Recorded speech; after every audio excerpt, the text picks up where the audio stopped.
Since the dawn of civilization, it has been ruling classes who anoint themselves the arbiters of the greater good, and so not surprisingly the greater good, more often than not, merely amounts to the good of those in power.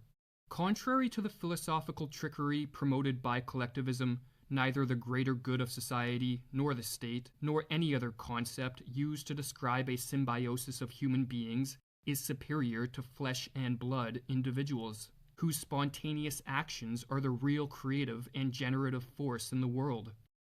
Now, these words from AOI themselves present a major contradiction underpinning their whole philosophy, right?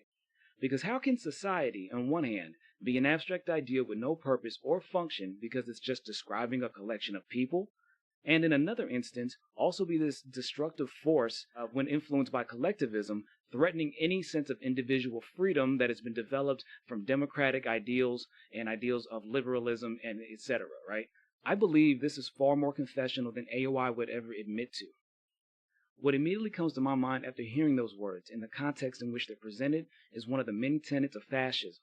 And before you think I'm being overdramatic, let me quote Italian philosopher and social critic Umberto Eco, who made some observations about fascism in the 20th century and recognized some of the typical elements of this belief system.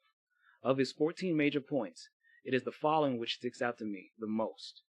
Quote, the enemy is both weak and strong, quote.